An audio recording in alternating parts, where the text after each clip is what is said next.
Yeah. All right. When you're ready, Coach, lead us off with a statement, please. A great win for us against what we thought was a really good team.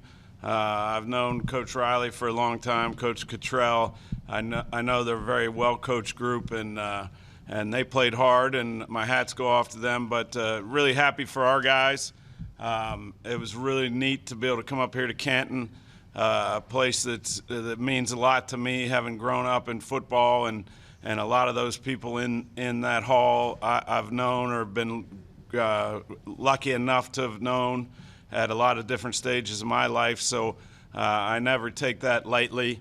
The fact that Hall of Fame is sitting right there with some of the greatest players of all time, and again, just thankful and grateful that I got to be around some of those coaches and players at different times. So, big win for us. I think we still have a ways to go. We don't have much margin of error. We gotta keep getting better. I told the guys, I feel like everybody in that room believes if we do 2 or 3, 4 things a little better on each side of the ball, we got a chance to make some noise. But right now we're just climbing. All right, who's got a question? Start with Greg, Fox Sports. Coach, this was just kind of a grind of a game. You guys had the ball so much early. I think at one point you had 39 plays to their 11. I know the running plays didn't necessarily get yards until late, but just talk about how much you guys controlled the game and kept them off the field. Well, I think it was huge. I mean, we ended up having the ball over 40 minutes. And when you get in a game like that and it continues to get hotter, again, our defense did a tremendous job of getting stops, taking the ball away. And every time I looked up and saw that time of possession, I'm going up and down the sideline talking about they're going to wear down on defense, and eventually they did. But they're a good defense. They played hard, but eventually you're out there that long, and then all of a sudden we get a run to break out, and some good things happened. When you have the ball that long, it's usually a good thing. We have Angela back here, our New Jersey friend. Coach, talk about 2 weeks in a row now, your team responds with a late touchdown to put the game away when it got kind of close. Talk about how your team has evolved since week 1 into really being able to hang in there late in games and then coming out on top. I just can't say enough about the guys in the locker room. It's easy it's coach speak, and we're mentally tough, we're this, we're that, but this group is a unique group. I felt it when I went in the locker room after the win. It wasn't, people weren't going crazy in the locker room. It was like, they feel like we're moving into a place where we can be a good team in this league. And it doesn't matter what anybody else thinks. It matters what we and our players think. And I just get that feeling. I think our guys expect to go out there and find a way to have success. I think the way the season started was part of that. It always is. I mean, how you handle some of those adverse situations, starting 0-3, and the only people that like you are your mom, dad, or girlfriend or wife, whatever. I mean, nobody else is talking about you. So we pulled together. We chose to pull together as a group and continue to fight and work hard. And it just makes me happy as the head coach to be able to see these guys enjoy some of these moments and keep ourselves in a position where we can keep playing games. Got one over here.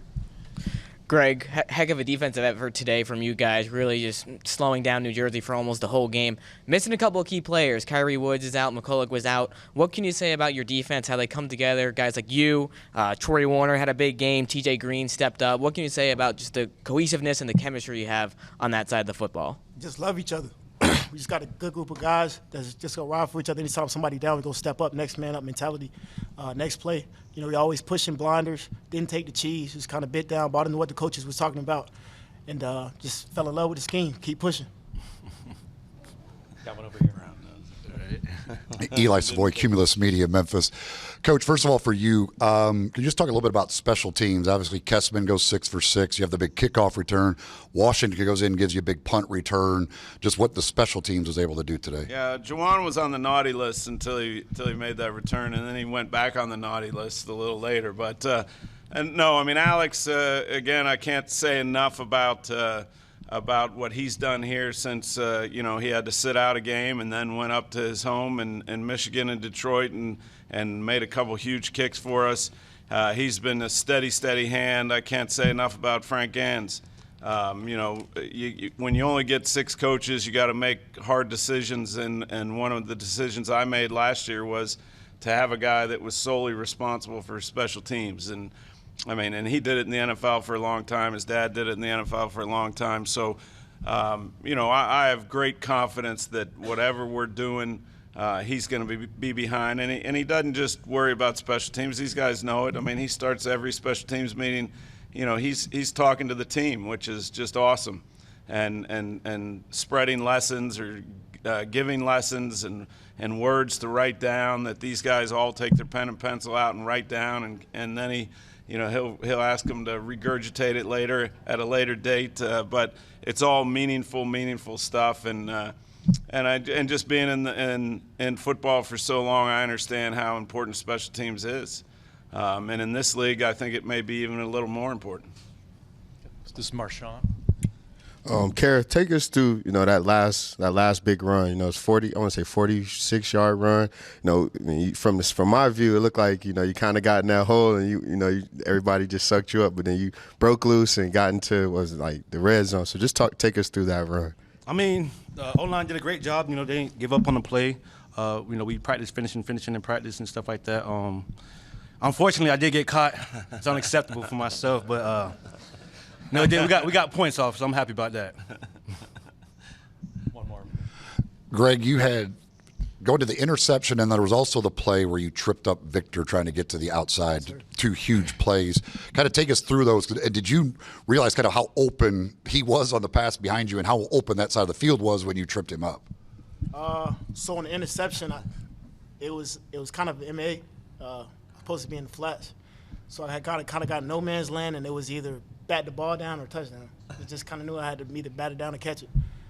He threw it, went up. I made plays like that before. Check the tape.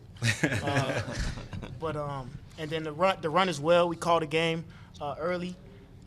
We knew the tackle was a big jump setter, so I took the inside, seen it on film. Just was able to make the play when my number was called. Excellent. Anyone else? We good? All right. Thanks so much, guys. Congratulations.